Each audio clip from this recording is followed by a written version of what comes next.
ماپنے کے آلوں میں برکت دے، برتنوں میں برکت دے۔ ایک آدمی جو ہے وہ آیا، اس نے کہا یا رسول اللہ ہمارے علاقے کے لیے بھی دعا کریں۔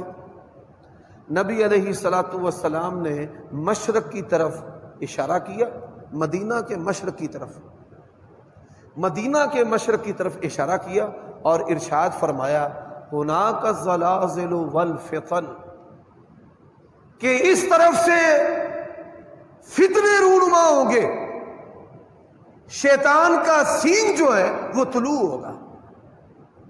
اچھا، اب یہ آپ صلی اللہ علیہ وآلہ وسلم نے 1400 سال قبل مدینہ کے اندر بات ارشاد فرمائی ہے، لیکن آپ اگر اسے دیکھیں بصیرت اور گہرائی کی آنکھ کے ساتھ تو آپ صلی اللہ علیہ وسلم اور اسلام کی سچائی جو ہے وہ آپ کو اس کے اندر نظر آئے گی۔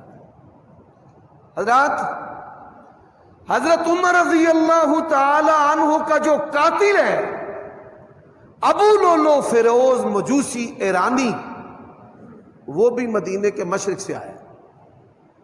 ایران یہ پاکستان کا علاقہ، یہ انڈیا کا علاقہ، عراق کا علاقہ، یہ مدینے کا مشرق ہے۔ یہ کس کا بیٹا ہے؟ بیٹھ جاؤ بیٹا، آرام سے ادھر بیٹھ، گر جاؤ۔ حضرت عمر کا جو قاتل ہے وہ بھی مشرق سے آیا ہے۔ اسلام کے اندر دوسرا بڑا جو فتنہ ہے وہ کیا ہے؟ مانعین زکوٰۃ کا فتنہ، کہ ہم زکوٰۃ نہیں دیں گے۔ کون ہوتا ہے ہم سے مال کوئی لینے والا؟ اس کے جو محرک اور اس کے جو رؤوس تھے، سردار، وہ بھی مدینہ کے مشرق سے آئے۔ نبی علیہ الصلوۃ والسلام کی 23 سالہ دور زندگی میں جتنی بھی جنگیں ہوئی ہیں 400 کے قریب صحابہ کرام شہید ہوئے ہیں۔ کتنے؟ 400۔ آپ کی وفات کے بعد ایک جنگ ایسی ہوئی ہے 1200 صحابہ کرام شہید ہوئے، ایک جنگ میں 1200۔ مسلمہ کذاب نے نبوت اور رسالت کا دعویٰ کیا یمامہ میں، یہ بھی مدینے کا مشرق ہے۔ اب تو بالکل آسان ہے، گوگل میپ کے ذریعے آپ اس کو سمجھ سکتے ہیں کہ مدینے کا جو مشرق ہے اس کے اندر جغرافیہ کیا ہے، کون کون سی زمین آتی ہے۔ حضرت عثمان رضی اللہ تعالی عنہ کے خلاف جو بلوائی اور سازشی اور سبائی، اتنی بڑی تاریخ اٹھی اور ان کو شہید کر دیا گیا مدینے کے مشرق سے۔ حضرت علی کو شہید کیا گیا کوفہ کے اندر، فجر کی نماز کے لیے جا رہے تھے، ایک جو ہے نا بڑا صوفی، آگے آگے ہونے والا اور صدقے واری جانے والا، ابن ملجم، عبد الرحمن ابن ملجم، اس کو ابن ملجم کہتے ہیں۔ تو اس ظالم نے ایک زہر کے اندر جو بجھا ہوا خنجر ہے نا وہ حضرت علی کو مار دیا۔ حضرت علی رضی اللہ تعالیٰ عنہ کی جو شہادت ہے، یہ کوفہ جو ہے یہ مدینے کا مشرق ہے۔ حضرت حسن کو کئی دفعہ زہر دیا گیا، بدبخت چاہتے کیا تھے؟ خاندان نبوت مٹ جائے۔ دنیا کے اندر کئی حکومتوں کو گرایا گیا پورے شاہی خاندان کو قتل کر کے، اور وہ چاہتے یہ تھے کہ نبی علیہ الصلوۃ والسلام کا جو نسب ہے، آپ کا خاندان ہے، مٹ جائے۔ پر اللہ تبارک و تعالی نے قرآن میں یہ کہہ دیا اِنَّا أَعْطَيْنَاكَ الْكَوْثَرَ فَصَلِّ لِرَبِّكَ وَانْحَرْ إِنَّ شَانِئَكَ هُوَ الْأَبْتَرُ۔ مٹانے والے مٹ گئے، اور اللہ کے نبی نے کہا قیامت تک ہر نسب مٹ جائے گا، محمد الرسول اللہ کا نسب قیامت تک نہیں مٹے گا۔ آپ کا جو خاندان ہے وہ قیامت تک نہیں مٹ سکتا۔ یہ ہمارے پیارے، یہ اسلام کی سچائی ہے، قیامت تک اسلام کے اندر ہمارے پیارے نبی کا خاندان نہیں مٹ سکتا۔ حضرات، ہمارے ہاں یہاں پر بھی سادات ہیں، سید ہیں، جس خاندان یا جس کی نسبت اللہ کے نبی کے ساتھ ہے نا، ان کے پاس سند ہوتی ہے، شجرہ ہوتا ہے کہ بھئی ہم کیسے سادات ہیں، کس طرف سے اللہ کے نبی کی اولاد بنتے ہیں۔ پوری دنیا کے اندر سادات ہے۔ جاپان بھی چلے جائیں نا تو وہاں پر بھی آپ کو ایسے لوگ ملیں گے جو کہتے ہیں کہ ہم نبی علیہ السلام کے خاندان سے ہیں۔ افریقہ میں چلے جائیں، کالے شیعہ، وہ بھی کہتے ہیں ہم شرفاء ہیں، خاندان نبوت سے ہیں۔ عرب کے اندر بھی معاشرے کے اندر اللہ کے نبی کے خاندان کی عزت ہے۔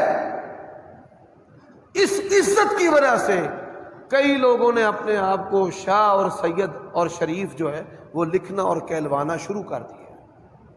یہ تو سارے فراڈی ہیں۔ یہ بات یاد رکھیں، اپنا نسب، اپنا باپ تبدیل کرنا دین اسلام کے اندر کفر ہے۔ جن لوگوں کو احساس کمتری ہوتی ہے نا، میں نے ایک دفعہ نکاح پڑھایا تو نکاح کے پرت پر لکھا ہوا تھا قوم ماچھی پٹی۔ ماچھی ہونا کوئی عیب نہیں ہے بھائی۔ اللہ تبارک و تعالیٰ نے قرآن مجید اور نبی علیہ السلام نے اپنی سیرت کے اندر بارہا یہ بات ارشاد فرمائی ہے کہ کسی عربی کو اجمی پر، کسی اجمی کو عربی پر، کسی کالے کو گورے پر اور کسی گورے کو کالے پر کوئی فضیلت نہیں۔ لیکن بعض لوگوں میں احساس کمتری ہوتا ہے۔ اچھا، اگلی دفعہ میں نے ان کی دوسری بیٹی کا نکاح پڑھایا تو وہ لوگ مجھے مالدار نظر آئے۔ پہلا رشتہ انہوں نے اپنے خاندان میں کیا تو وہ ماچھی پٹی تھے، دوسرا رشتہ انہوں نے مالدار لوگوں میں کیا تو لکھ دیا بٹی، ماچھی اڑا دیا۔ تیسری بیٹی کا جب میں نکاح پڑھانے کے لیے 2 سال بعد گیا تو پھر ترقی ہو چکی تھی، پرت کے اوپر لکھا ہوا تھا راجپوت پٹی۔ تو یہ کفر ہے، اپنا نسب نہیں تبدیل کرنا چاہیے۔ اللہ نے آپ کو جس بھی خاندان میں پیدا کیا ہے، میں حضرات حضرت حسن رضی اللہ تعالیٰ عنہ کی جو شہادت ہے یہ بھی مدینے کا مشرق ہے۔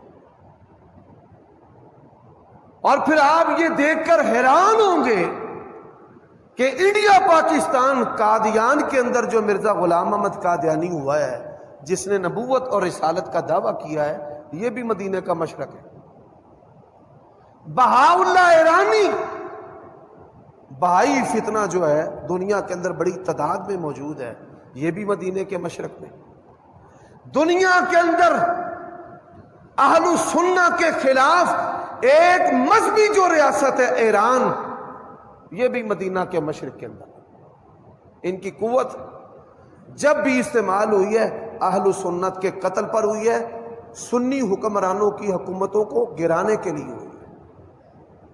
آپ یمن کی حالت دیکھ لیں، لیبیا دیکھ لیں، عراق دیکھ لیں، سنی حاکم جو ہے وہ گرایا ہے، اس کے بعد وہاں پر شیعہ حاکم مقرر کر دیا۔ افغانستان سنی اکثریتی علاقہ ہے، لیکن کرزئی جو ہے، حامد کرزئی، اس کو مقرر کیا وہ شیعہ تھا۔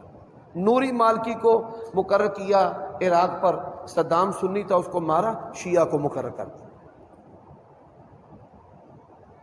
کبھی بھی اپنے حاکم کے خلاف مسلح جد و جہد کا حصہ نہیں بننا، یہ گمراہ لوگوں کا وتیرہ ہے،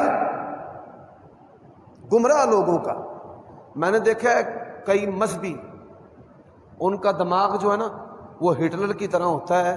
3 چیزیں بندے کے اندر ہونا